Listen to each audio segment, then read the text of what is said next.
महाराष्ट्र सरकार के पूर्व मंत्री और एनसीपी नेता बाबा सिद्दीकी की 12 अक्टूबर को गोली मारकर हत्या कर दी गई, जिसके बाद मुंबई से लेकर पूरे देश में हड़कंप मच गया।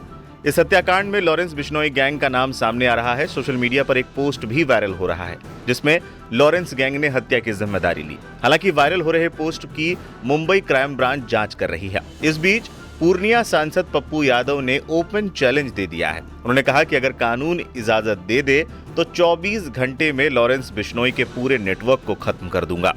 पप्पू यादव ने सोशल मीडिया एक्स पर पोस्ट करते हुए लिखा कि एक अपराधी जेल में बैठकर चुनौती दे रहा है, लोगों को मार रहा है, सब मूकदर्शक बने हैं।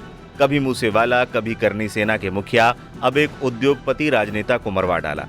कानून अनुमति दे तो 24 घंटे में इस लॉरेंस बिश्नोई जैसे 2 टके के अपराधी के पूरे नेटवर्क को खत्म कर दूंगा। पप्पू यादव ने अपने पोस्ट में लिखा, ये देश है या हिजड़ों की फौज, एक अपराधी जेल में बैठ चुनौती देख लोगों को मार रहा है, सब मूकदर्शक बने हैं। कभी मूसेवाला, कभी करनी सेना के मुखिया, अब एक उद्योगपति राजनेता को मरवा डाला। कानून अनुमति दे तो 24 घंटे में इस लॉरेंस बिश्नोई जैसे 2 टके के अपराधी के पूरे नेटवर्क को खत्म कर दूंगा। एनसीपी नेता बाबा सिद्दीकी की हत्या मामले पर पप्पू यादव ने महाराष्ट्र की कानून व्यवस्था पर सवाल खड़े कर दिए। उन्होंने कहा कि महाराष्ट्र में महाजंगल राज है। बाबा सिद्दीकी की हत्या अत्यंत दुखद है। बीजेपी संगठन की सरकार अपने दल के इतने रसूख वाले नेताओं की रक्षा नहीं कर पा रही है तो आम लोगों का क्या होगा।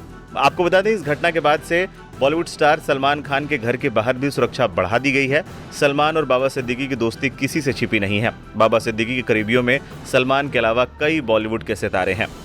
इससे एक बात साफ जाहिर होती है कि महाराष्ट्र और बिलखुसूस मुंबई में जो भारत का फाइनेंशियल कैपिटल है, वहाँ पर एक जंगल राज चल रहा है। और बड़े अफसोस के साथ ये बात कहना पड़ता है कि मुंबई की पुलिस जो अपने प्रोफेशनलिज्म के लिए पूरे भारत में मशहूर है, वहाँ पर इस तरह की हत्याएं हो रही हैं। तो इससे एक बात मालूम होती है कि वहाँ की शिंदे और फडणवीस की सरकार के पास कोई पॉलिटिकल विल नहीं है। वो पुलिस को बंद करके रखे हैं, उनको काम करना नहीं दे रहे।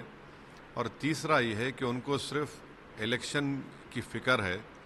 महाराष्ट्र और मुंबई में जो आम जनता है, उनकी सेफ्टी का उनको ना कोई पासो लिहाज है, ना उसका कोई प्रोग्राम है उनके पास।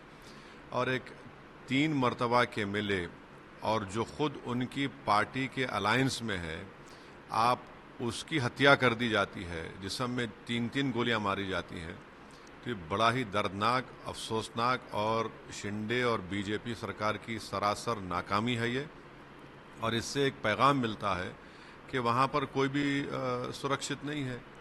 आप ये दूसरी हत्या हो गई है उनके अलायंस के पार्टनर की, जब आप अपने ही गुट के लोगों को नहीं बचा पा रहे हैं। और मालूम भी हो रहा है कि मरहूम एक्स MLA साहब ने, बाबा सिद्दीकी साहब ने लिखकर भी दिया था कि उनको थ्रेट है, तो उसके बावजूद भी उनको कोई सिक्योरिटी नहीं प्रोवाइड करे।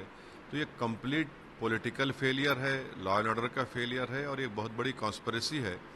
और मुझे नहीं लगता कि वहाँ की मौजूदा सरकार इस कॉन्स्पिरेसी को अनरेवल करना चाहेगी या कर सकेगी।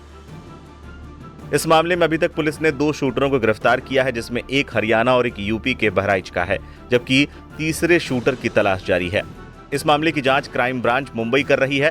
पप्पू यादव ने लॉरेंस बिश्नोई को 2 टके का बताया है। बाबा सिद्दीकी का बिहार से भी नाता रहा है।